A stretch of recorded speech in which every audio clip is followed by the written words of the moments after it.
Hello दोस्तों, welcome to our YouTube channel math with Manoj, जहां पर मैं आपको सभी कम्पिटिटिव एग्जाम के लिए मैथ की प्रिपरेशन करवाता हूं। और हम सभी ने सिंपल इंटरेस्ट के काफ़ी कंसेप्ट को पढ़ लिया है, तो आज उनसे आगे के कंसेप्ट देखेंगे और उनकी प्रैक्टिस करेंगे। तो जो भी नए बच्चे हैं वो चैनल को सब्सक्राइब कर लें, और जो इस वीडियो पर आए हैं तो इससे पहले की वीडियो जरूर देखें। तो फर्स्ट क्वेश्चन है भाई आज की क्लास का, देखते हैं। 10,500 की राशि प्रति वर्ष साधारण ब्याज की किसी निश्चित दर पर 3 सही 4/5 वर्षों में बढ़कर 13,825 रुपये हो जाती है। यदि ब्याज की पूर्व दर को दोगुना कर दिया जाए तो उसी राशि का 5 वर्षों के लिए साधारण ब्याज कितना होगा। ये आप लोगों को इसके ऑप्शन भी दे रखे हैं, तो इसको देखते हैं, सोल्व करते हैं भाई। मैंने बताया था भाई, जो चीज कांस्टेंट रहती है उसको छोड़ के साधारण ब्याज बाकी की चीजों पे क्या करता है, डिपेंड करता है। अब देखो दोनों जगह क्या अपना, पहले ब्याज लिख लेते हैं। क्या होता है, ब्याज होता है मूलधन गुणा में दर गुणा में समय। ठीक है, यही मूल अपना साधारण ब्याज का फॉर्मूला है। अब मूलधन दोनों जगह समान ही है, उसी धनराशि पर पूछा है, तो मूलधन को छोड़ देंगे भाई। तो ब्याज किस पर डिपेंड करेगा, दर इंटू में समय, यानी दर और समय की गुणा पर डिपेंड करेगा भाई। तो हमें पहले तो ये देखना है कि ब्याज कितना मिला है।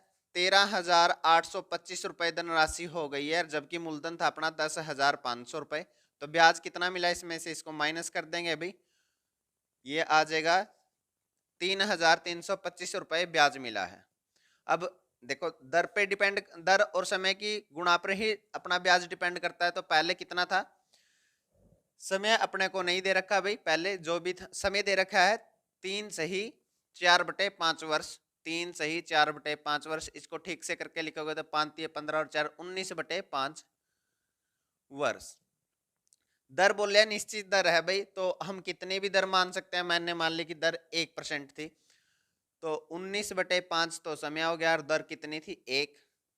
ठीक है, और ब्याज कितना मिला हमें, 3,325 रुपये ब्याज मिला।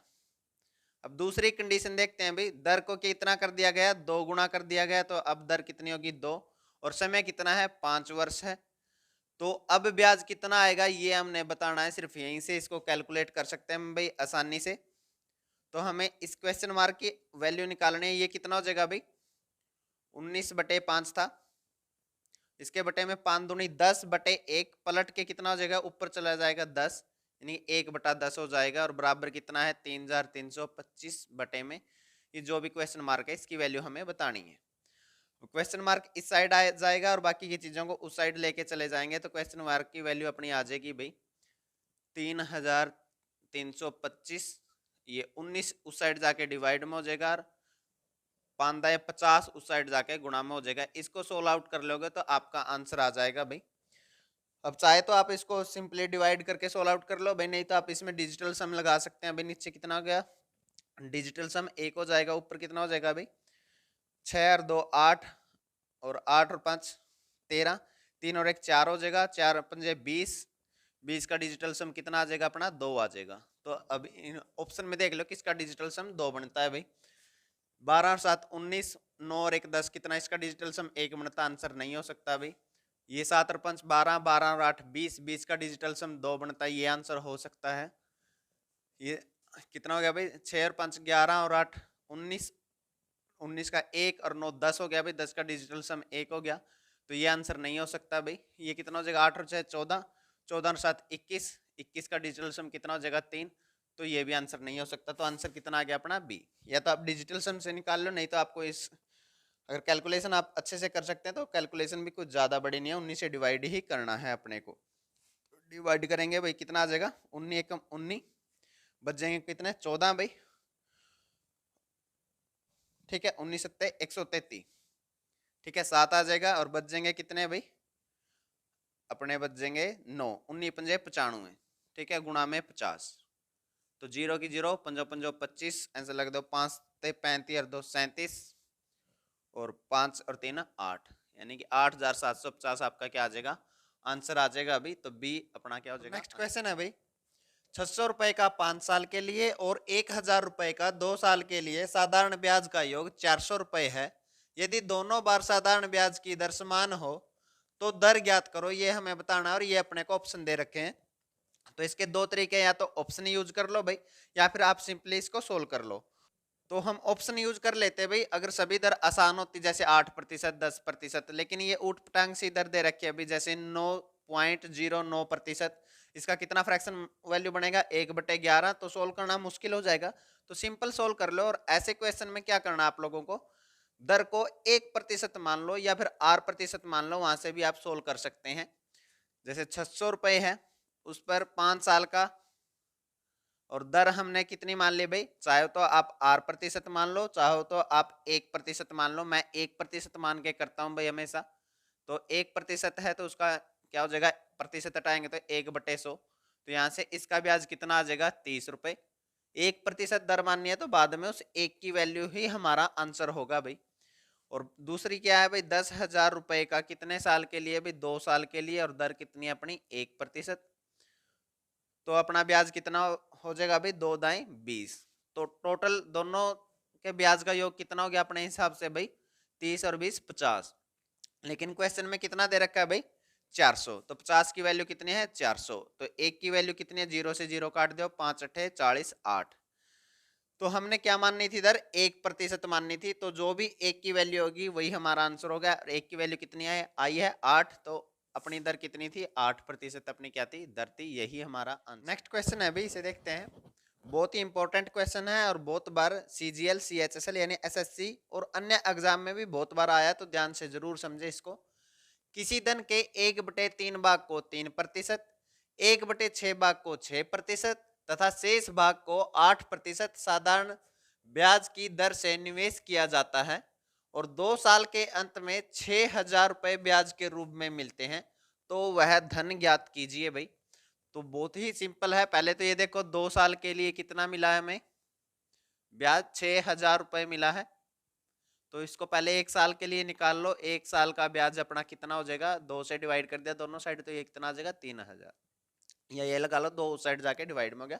तो 1 साल का ब्याज कितना आ गया अपना 3,000। अब कितना, 1/3 भाग है, फिर 1/6 भाग है, और उसके बाद जो भी है, जो शेष बचा वो यहाँ पे है, ठीक है। अब देखो भाई, आपको इस क्वेश्चन में करना क्या होता है, जो ये नीचे डिवाइड में है 3 और 6, इनका एलसीएम ले लो भाई, उसी को हम क्या मान लेंगे, मूलधन मान लेंगे भाई। 3 और 6 का एलसीएम कितना हो जाएगा 6। 6 की बजाय हम मूलधन मान लेंगे 600 को। 600 को इसलिए क्योंकि आगे हमने 3% और 6% ऐसे निकालना है, तो प्रतिशत के नाम का जो नीचे डिवाइड में 100 आएगा वो इन 2 जीरो से कट जाएगा और अपने लिए क्या होगी आसानी। अब 600 का 1/3 भाग, यानी 600 गुणा में 1/3, तो वो भाग कितना आ जाएगा 200 आ जाएगा भाई। और कितना है भाई, 3% की दर से निवेश किया गया है। 3% का मतलब 3/100। 1 साल का निकालना भाई, क्योंकि हमें 1 साल का ब्याज पता है, तो 1 साल का ब्याज कितना आ जाएगा अपना 6 रुपए आ जाएगा, ठीक है। अब 1/6 भाग, 600 का 1/6 भाग निकालोगे भाई आप लोग, 600 गुणा में 1/6 कट के कितना आ जाएगा 100।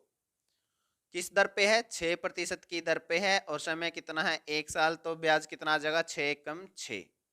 बाकी बचा देखो, 200 रुपए यहाँ पे निवेश किए, 100 रुपए यहाँ पे निवेश किए, यानी 300 रुपए निवेश कर दिए 600 में से, तो शेष भाग कितना बचा अपना 300 बचा भाई। उसको किस दर पर निवेश किया हमने, 8% की दर पर, और समय कितना 1 साल है, तो ब्याज कितना आ जाएगा 8×3 = 24। टोटल ब्याज अपना कितना हो जाएगा भाई, 24 और 6 30 और 6 36। टोटल 1 साल का ब्याज अपना कितना मिला है 36, और क्वेश्चन वाले कितना बोल रहे हैं भाई 3,000, तो 36 की वैल्यू 3,000 है। तो 36 की वैल्यू अगर 3,000 है, तो एक की वैल्यू कितनी आ जाएगी 3,000 बटे में 36। 6 से काटोगे तो आप 6 6 36, और 6 पंजे 30, यानी ऊपर कितना आ जाएगा 500। एक की वैल्यू कितना आ जाएगी 500 बटे में 6। और अपना मूलधन कितना मानना था अभी हमने 600, तो 600 की वैल्यू निकालनी है, तो दोनों साइड 600 से गुणा कर दो। 600 दोनों साइड मैंने क्या कर दिया 600 से गुणा कर दिया। इसको 6 से काटोगे तो ये कितना आ जाएगा 100, और 500 गुणा में 100, तो आंसर कितना हो जाएगा अपना 50,000। वैसा ही क्वेश्चन है भाई, और इस क्वेश्चन को मैंने 2018 CGL के पेपर से उठाया भाई, सेम एज इट इज इसी स्टेटमेंट के साथ ये क्वेश्चन आया था, तो इसको भी देख लेते हैं।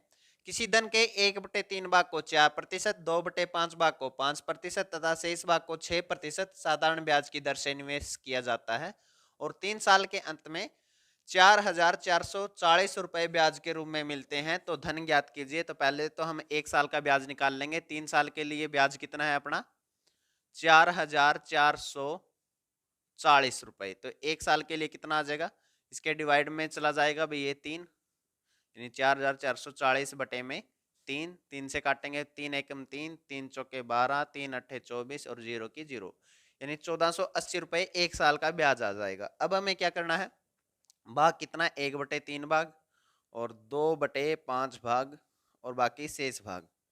इसको निवेश किया है 5% की दर से और इसको निवेश किया है भाई 1/3 भाग को 4% की दर से निवेश किया गया है और 2/5 भाग को 5% की दर से निवेश किया गया और जो शेष बच गया उसको 6% की दर से निवेश किया गया है। अब हमें क्या करना भाई, ये 2/5 दे रखा है, इसको देख के कंफ्यूज होने की जरूरत नहीं है। हमें क्या करना है, नीचे वाले जो बंदे हैं, नीचे वाले जो नंबर है उनके एलसीएम को मूलधन मानना है, या इनको दोनों की गुणा करके उसको मूलधन मान लो। 3 पंजे 15, 15 की बजाय हम कितना मूलधन मानेंगे 1500, ताकि हम इस परसेंटेज को ठीक से कैलकुलेट कर सकें। तो 1500 का 1/3 भाग निकालोगे भाई, तो इसके गुणा में 1/3 करोगे, 3 पंजे 15, यानी कितना हो जाएगा 500। 500 पर 4% की दर है और समय कितना है 1 साल, तो प्रतिशत का ना का नीचे क्या आ जाएगा 100, तो अपना ब्याज कितना हो जाएगा 5 चौके 20। तो उसी प्रकार से 2/5, 1500 का 2/5 निकाल लोगे आप भाई, तो 5 3 15 और 3 दूनी 6, यानी कि 600 रुपये हो जाएगा। और 5% की दर है, 1 साल का ब्याज प्रतिशत से ये 2 जीरो काट देंगे भाई, 6 पंजे 30, तो कितना आ जाएगा ब्याज 30। और जो शेष बच गया भाई, देखो 500 यहाँ पे निवेश कर दिए, 600 यहाँ पे निवेश कर दिया हमने, तो टोटल निवेश अपना कितना हो गया 1100, और टोटल पैसे अपने पास है कितने 1500। 1500 में से 1100 निवेश कर दिया, तो बाकी के जो 400 बच गए उसको हमने यहाँ पे निवेश किया किस दर से 6% की दर से। और 1 साल का ब्याज देखेंगे कितना आएगा, प्रतिशत से 2 जीरो काट दी, 6 चौके 24। तो अपना ब्याज कितना आया भाई 30 और 20 50, 50 और 24 74, यानी 1 साल का ब्याज अपना कितना आया 74 रुपए, और इन्होंने कितना दे रखा 1480 रुपए। तो एक की वैल्यू कितनी आ जाएगी 74, उस साइड जाके डिवाइड में हो जाएगा, 74 दूनी कितना होता है भाई 148, तो एक की वैल्यू कितनी आ जाएगी 20 रुपए। इसे काटेंगे भाई, ये 1 आ जाएगा और ये 2 और 0 की 0, ठीक है, एक की वैल्यू कितनी आ गई 20। अब हमने बताना है कि अपना धन कितना था, हमने धन कितना मानना था भाई 1500, तो 1500 की वैल्यू निकाल दो, दोनों साइड 1500 से गुणा कर दो, गुणा में 1500, 15 दूनी 30 और 2 और 1 ये 3 जीरो एज इट इज। तो कितना आंसर आ गया भाई अपना 30,000 रुपए। धन कितना था 30,000 रुपए। उम्मीद है आप लोगों को समझ में आया होगा भाई ये, और इसको बहुत अच्छे से समझ लेना भाई, क्योंकि एग्जाम में बार बार रिपीट। नेक्स्ट क्वेश्चन है भाई, 8% की साधारण ब्याज की दर पर एक राशि खुद का 7/5 कितने वर्षों में हो जाएगी। सिर्फ वन लाइनर क्वेश्चन है भाई, अगर समझ में आ जाए तो इस क्वेश्चन को आप सेकंडों में कर सकते हैं, नहीं तो ये आप लोगों को बहुत ही दिक्कत दे सकता है। देखें भाई 5/7% दर कितनी है 8% की, और वो 7/5 बताना में 7/5 कितने वर्षों में हो जाएगा, यानी इसका मतलब ये होता है भाई 7/5 लिख रखा है, यानी मूलधन 5 था तो वो 7 कितने वर्षों में बन जाएगा 7, यानी कि हम मूलधन कुछ भी मान ले 500 था तो वो 700 कितने वर्षों में बन जाएगा। ये 2 जीरो इसलिए लगा लिए भाई क्योंकि हमें प्रतिशत सोल्व करना है, ठीक है। 700 बनने के लिए यानी कि इसके ऊपर कितना ब्याज चाहिए, हमें 200 का ब्याज चाहिए, तभी वो 500 से कितना हो जाएगा 700। अब 500 का आप लोग 1 साल का ब्याज देख लो, 500 पर 1 साल का ब्याज कितना मिलेगा, प्रतिशत हटाओगे तो नीचे कितना आ जाएगा 100, यानी कि 1 साल में हमें कितना ब्याज मिलता है 40, और हमें ब्याज कितना कमाना है 200, तो कितने वर्षों में कमाएंगे भाई 200 बटे में 40, 0 से 0 4 पंजे 20, तो 5 वर्षों में हम उसके ऊपर कितना ब्याज कमा लेंगे 200, ठीक है 5 वर्ष, सॉरी। तो आंसर कितना आ जाएगा 5 वर्ष, यानी 5 वर्षों में वो 5 से कितना हो जाएगी 7 हो जाएगी। तो आपको ऐसे कैलकुलेट करना है भाई, मैंने 2 जीरो इसलिए लगा ली ताकि हम प्रतिशत को आसानी से कैलकुलेट कर सकें। और 700 हो गई, यानी 500 से 700 हो गई, तो यानी कि 200 का ब्याज मिला, और 1 साल का ब्याज कितना मिलता है 40, तो 200 कितने साल में मिलेगा 200 बटे 40 5 वर्ष में। तो आंसर कितना है ऐसा ही क्वेश्चन है भाई, इसको भी देखें, कितने समय में कोई धनराशि 16% साधारण ब्याज की दर से खुद का 5 गुना हो जाएगी। खुद का 5 गुना का मतलब भाई पहले 1 थी तो अब वो कितनी हो जाएगी 5, अगर 100 थी तो कितनी हो जाएगी 500, आप लोगों को पता है 2 जीरो मैंने क्यों लगाई है, ताकि हम इस प्रतिशत को सोल्व कर सकते हैं जो दर कितनी है 16% वाली। यानी 100 से 500 होने के लिए उसको फिर ब्याज की जरूरत पड़ेगी कितने की, 400 रुपए ब्याज मिलेगा, तभी तो वो 100 से कितनी हो जाएगी 500। और एक साल में कितना ब्याज मिलता है हमें 16%, 100 का 16% निकाल लोगे तो वो कितना आ जाएगा, 16 ही आ जाएगा भाई। तो एक साल में 16 मिलता है और हमें ब्याज कितना इकट्ठा करना है 400, तो 400 कितने सालों में इकट्ठा होगा, तो बटे में 16।